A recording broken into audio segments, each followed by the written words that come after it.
Muy buenos días, saludos a todos. En el día de hoy nos encontramos en Nottingham.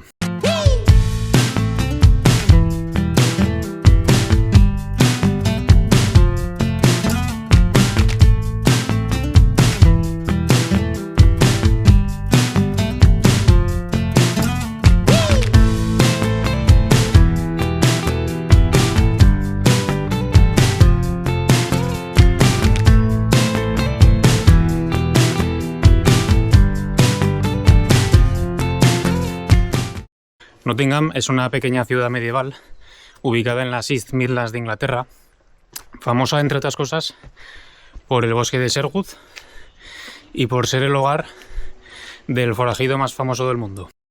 Estoy hablando, por supuesto, de Robin Hood.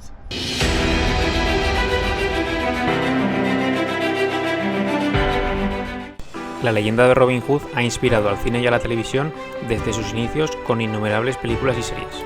Sin embargo, hay dos que para mí son mis favoritas: la película animada de Disney, por nostalgia de la infancia, y sobre todo El Príncipe de los Ladrones, estrenada en 1991. Esta película de Kevin Costner cuenta con una participación espectacular de Morgan Freeman y el mismísimo Alan Rickman, además de tener una de las bandas sonoras más recordadas del cine. Pero, ¿quién era realmente Robin Hood? Para algunos era un héroe que robaba a los ricos para dárselo a los pobres. Otros, simplemente un forajido peligroso que vivía al margen de la ley en los frondosos bosques de Sherwood.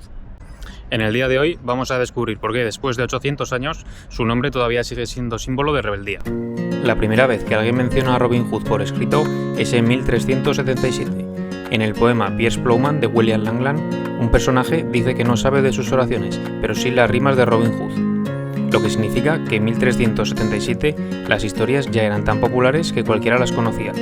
Llevaban décadas circulando de boca en boca antes que nadie las escribiera. Pero ya está, no hay nada más. No hay ningún registro de nacimiento, ningún juicio, ningún documento que pruebe que existió una persona que se llamaba Robin Hood. Entonces, ¿de dónde viene el nombre? Bueno, pues hay varias teorías. La primera es que Robin es el diminutivo de Robert, que en la Edad Media era un nombre muy común. Y Hood hace referencia a capucha. Entonces, con la palabra Robert, que es ladrón, se hizo un juego de palabras Robert Hood, Robin Hood, que en realidad se traduciría por el ladrón encapuchado. Y ese es el nombre que se les pondría en la época a todos los ladrones de los que se desconocía el nombre. La segunda viene de esto, del bosque, que en inglés es Good, o sea, Robin Good, Robin Hood. Y la tercera teoría es que sí que fuera una persona real, pero no llamada literalmente Robin Hood. Por ejemplo, existe el caso de unos documentos de 1225 de un tal Robert Hood de York, al que era un fugitivo, al que no pagó sus deudas y al que le confiscaron sus bienes. Entonces, ¿cuál es la verdad? Bueno, pues no se sabe. La teoría más aceptada por los estudiosos de la época es que fuera un compendio de varios fugitivos del siglo XIII que la tradición oral fue fusionando hasta dar con uno, que fue Robin Hood. Pero al final aquí hay algo mucho más importante. Que Robin Hood no exista como una persona real no quiere decir que el mito sea falso, porque el contexto que lo creó sí que es totalmente real. La Inglaterra del siglo XII y XIII era brutalmente injusta. Los impuestos para financiar las cruzadas arruinaron a miles de familias. Los bosques reales como Sherwood estaban completamente prohibidos para la gente común. Cazar en ellos se castigaba con la mutilación o la muerte. No es leyenda, está en los registros legales. Y hay otra barrera bastante grande en esa época que casi nadie nos cuenta, y es el tema del idioma. En ese momento, los nobles, los caballeros de sheriff y los reyes ni siquiera hablaban inglés, hablaban francés. Esto venía de la conquista normanda del 1066, cuando Guillermo el Conquistador invadió Inglaterra. Se quedó con el trono y repartió todas las tierras y los títulos entre sus caballeros franceses. Así que cuando Robin Hood le robaba a un noble, no era solo una guerra de dinero, es que ni siquiera hablaban el mismo idioma. Como curiosidad, esta división se nota incluso hoy en día en el inglés actual con la comida. El campesino inglés, que era el que sudaba en el campo cuidando al animal vivo, lo llamaba en inglés pig para el cerdo o cow para la vaca. Pero el noble francés, que era el que se lo comía cocinado en el plato dentro del castillo, lo llamaba en francés pork o beef. Hasta ese punto estaba dividida la sociedad. Esto además conecta con el propio rey de esa época, Ricardo Corazón de León. Siempre se le ha considerado como el gran salvador patriota, pero la realidad histórica es bien diferente. A Ricardo, Inglaterra le importaba más bien poco. Se crió en Francia, su idioma nativo era el francés y apenas sabía hablar inglés. De los 10 años que duró su reinado, solo pasó unos 6 meses en suelo inglés. El resto del tiempo estuvo fuera guerreando en las cruzadas. De hecho, hay registros de que llegó a decir que vendería Londres entera si encontraba un comprador lo suficientemente rico para financiar sus batallas. La gente común de Nottingham se quedó en la miseria absoluta pagando los impuestos de unas guerras que ni les iban ni les venían, mientras el rey ni siquiera pisaba el país. Pero al final, en ese contexto, es inevitable que no surgiera una persona así. De hecho, probablemente hubo docenas. Al final, Robin Hood es el nombre con el que los unimos a todos. Lo más interesante es que en las primeras baladas medievales, Robin Hood no era noble, era un yeoman, que es un campesino que trabaja su propia tierra. Fue en el siglo XVI cuando se le dio el origen de que realmente era un noble, que se disfrazaba de pobre. El castillo de Nottingham es el cuartel general del sheriff en todas las versiones de la leyenda. Y es que el sheriff de Nottingham era un cargo totalmente real. Era el administrador del rey en la región, cobraba impuestos, impartía justicia y tenía poder absoluto sobre la gente.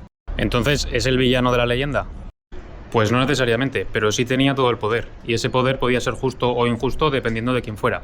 Este no era un castillo cualquiera. En la Edad Media era considerado una de las fortalezas más imponentes de Europa.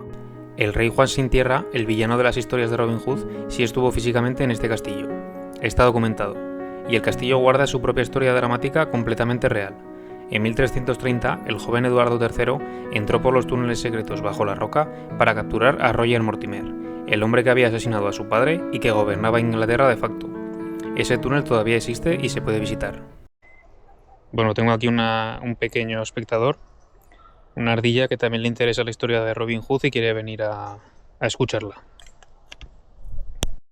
Y aquí es donde entra en juego el bosque de Sherwood, que actualmente mide 423 hectáreas, pero que en la época medieval medía 4 veces más. Como sabéis, se dice que Robin Hood vivía en el bosque de Sherwood. Este no es, quería haber ido, pero por cuestiones logísticas no me ha dado tiempo. Pero bueno, es un parquecillo de Nottingham que le da un poco de ambiente de bosque. De hecho, su nombre original en inglés antiguo era Shirewood, que significa el bosque del condado. Y es que era tan inmenso que funcionaba como una frontera natural que dividía y conectaba a la vez 4 condados distintos de Inglaterra. Y tenéis que recordar que entrar en ese bosque sin permiso del rey se castigaba con la muerte. O sea que si Robin Hood vivía allí, pensar que no era solo por romanticismo. Era realmente un laberinto para el que no lo conocía y un escudo para el que sí. Este árbol que veis en imagen se llama el Mayor Oak. Tiene entre 800 y 1000 años. Pesa 23 toneladas y, como veis, tiene que apoyarse en soportes metálicos para no caerse. Es biológicamente posible que este árbol existiera en la época en que la leyenda sitúa a Robin Hood. De hecho, según se cuenta, su guarida estaba escondida en él. El arco largo inglés era el arma más temida de la época. Los arqueros se entrenaban desde los 7 años. De hecho, sus esqueletos muestran deformidades en la columna por el esfuerzo de tensar el arco durante toda una vida. En 1252, el rey Enrique III ordenó que todos los hombres ingleses debían practicar el tiro con arco. Era una habilidad obligatoria, lo que significa que un yeoman como Robin Hood sería un experto de forma completamente natural. Con el tiempo, el mito de Robin Hood fue cambiando según la época. Al final, cada época construyó el Robin Hood que necesitaba. El de los campesinos medievales de los siglos XIV y XV no es el mismo que el del siglo XVI.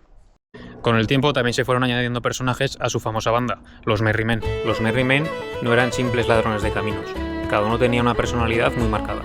Por ejemplo, el personaje de Little John. Lo irónico es que de pequeño no tenía nada, porque la leyenda dice que medía más de 2 metros. Se conoció con Robin en un puente de madera sobre un río. Se liaron a golpes con bastones porque ninguno quería ceder el paso y Juan tiró a Robin al agua. Desde ese día se hicieron inseparables y fue su segundo al mando. Este de aquí es el fraile Tuck. Tampoco era el monje pacífico que nos enseñaron las películas. De hecho, en registros policiales reales de 1417 aparece un delincuente que usaba el alias de fraile Tuck para liderar una banda de ladrones. Aquí tenéis a Will Scarlet, el más joven y rebelde del grupo, que se llamaba así porque siempre vestía de rojo escarlata y era el mejor con la espada corta. Y por supuesto Lady Marian, que en las versiones más viejas no es la típica damisela asustada, sino una mujer de armas tomar que espiaba a Robin dentro del castillo. Al final, toda esta variedad de personajes es lo que hizo que la historia enganchara tanto. En las baladas originales sí que aparecían Little John y Will Scarlet, pero alrededor del siglo XV se añadió al fraile Tuck para darle un toque cómico a la historia, y sobre el siglo XVI se añadió a Lady Marian, el interés amoroso de Robin, para suavizar un poco el personaje. Entonces, ¿podemos concluir que Robin Hood existió? Pues probablemente no, al menos no como lo conocemos. Pero la historia que lo creó, los bosques prohibidos, los impuestos, el poder arbitrario, eso sí existió de verdad. Y al final, donde hay injusticia, la gente se inventa héroes. Al final, la verdadera moraleja de Robin Hood es que la ley no siempre es sinónimo de justicia. Nos enseña que cuando el sistema es corrupto, la rebeldía es un deber, y que nadie es tan poderoso que no pueda ser desafiado si el pueblo se une. Y bueno, nada más, muchas gracias si has llegado hasta aquí, se agradecería un like y una suscripción. Estoy empezando, poco a poco quiero ir mejorando, tengo muchas ideas para próximos vídeos, próximos viajes que tengo planeados. Y nada, me despido, nos vemos próximamente en un nuevo vídeo por Tierras Inglesas.